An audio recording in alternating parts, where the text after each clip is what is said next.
Kita masih membahas mengenai polemik Al Zaitun yang sudah masuk penyidikan, masih bersama sejumlah narasumber, ada Pak Ito Sumari dan juga ada Prof. Muzakir. Kita juga sudah mengundang kuasa hukum dari Panji Gumilang, namun belum direspon hingga saat ini.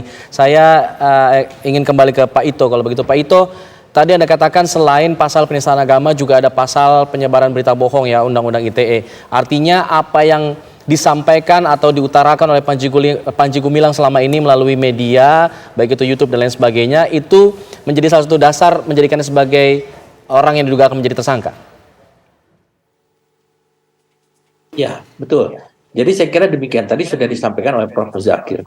Dalam proses penyelidikan, itu dari berdasarkan keterangan-keterangan maupun alat bukti yang diberikan, maka kemudian penyidik melakukan penyelidikan sehingga memilah-milah itu apakah ada unsur pidana yang dilanggar atau tidak. Nah, kemudian tadi sudah disampaikan juga bahwa setelah melalui gelar perkara, kemudian disimpulkan bahwa ada dugaan kuat memenuhi unsur-unsur pidana yang disangkakan ya 156A ya, penistaan agama. Nah, kemudian setelah itu penyidik sudah memiliki keyakinan bahwa ini akan ditingkatkan menjadi proses penyidikan, sehingga nanti dalam proses penyidikan itu sudah sifatnya adalah pro justisia, atau itu yang sudah digunakan untuk terus sampai dengan proses peradilan. Nah, di situ pemeriksaan terhadap saksi ahli maupun pihak yang terlibat, baik tersangka atau yang turut serta ataupun yang membantu ya. Nah, itu semuanya adalah dasarnya pemeriksaannya adalah pro justisia.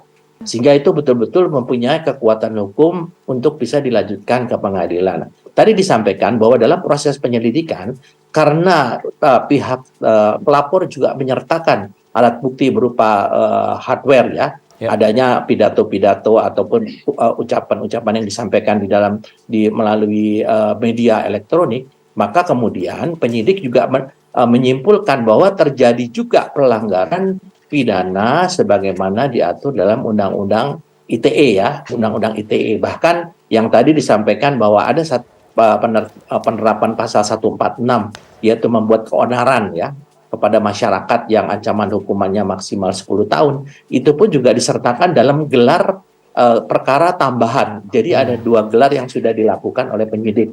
Jadi gelar pertama sudah dilakukan, kemudian dilakukan pendalaman, dilakukan gelar perkara tambahan, sehingga ada unsur-unsur pidana lain yang nanti akan menyertai unsur pidana pokok yang sudah namanya digelar, yaitu pasal 156A mengenai penistaan agama. Saya kira itu yang sudah dilakukan dan informasi yang saya terima dari teman-teman di Barreskrim. Oke, Pak Ito, mungkin sebelum saya ke Prof. Muzakir ya, kalau tadi kan Pak Ito menyampaikan bahwa ini pasal yang akan dikenakan adalah pasal soal penistaan agama. Nah, kalau kita bicara konteks pasal penistaan agama ini, seberapa besar potensinya bisa digugat ya Pak ya? Tadi sudah disampaikan ya, saya juga sedikit mempelajari tentang ada dibedakan antara akidah dengan fikih ya. Jadi mungkin itu kan sekarang kita sudah menggunakan ahli agama. Jadi yang digunakan oleh penyidik itu ada ahli agama, ada ahli pidana. Nah, keterangan mereka sesuai dengan pasal 184 ayat 1 inilah yang nanti akan menjadi bahan bagi penyidik untuk disampaikan JPU, sehingga JPU pun juga menjadikan dasar bahwa meskipun setiap orang itu kan dalam KUHP itu dikatakan memiliki hak untuk menyangkal ya. Tetapi dengan keterangan saksi ahli, kemudian juga barang-barang bukti yang diserahkan kepada kita, saya kira itu yang akan bisa nanti menjadikan argumentasi hukum dalam proses peradilan.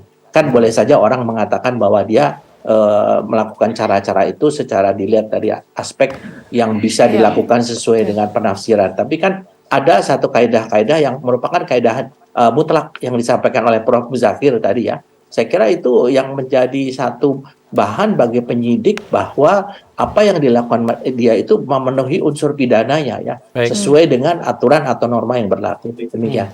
Baik, saya terakhir ingin ke Prof. Muzakir. Prof. Muzakir, ini kan ada pasal penistaan agama di sini yang disertakan untuk calon tersangka di sini ya. Nah, kalau kita melihat Panji Gumilang sebagai pimpinan pondok pesantren, apakah kemudian bawahan-bawahan yang juga akan dikenakan pasal yang sama bisa dikenakan pidana juga?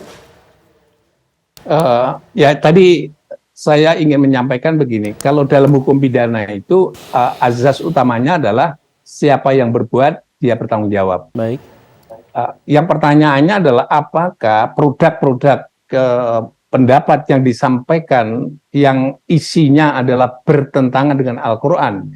Misalnya tadi Al-Quran itu adalah kalamnya Muhammad, bukan kalamullah gitu.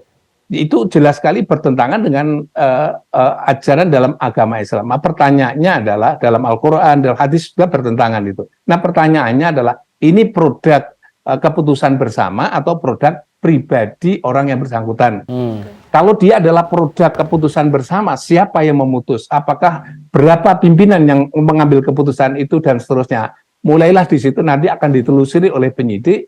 Kalau itu ternyata adalah pendapat dari sumber dari seorang pimpinan puncaknya, maka dialah yang bertanggung jawab. Kalau yang lain kan hanya mengikuti saja gitu.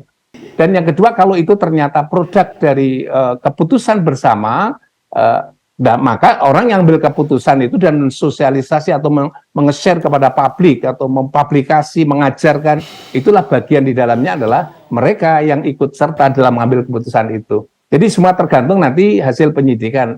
Apakah pelakunya tunggal atau pelakunya jamaah atau lebih dari satu orang.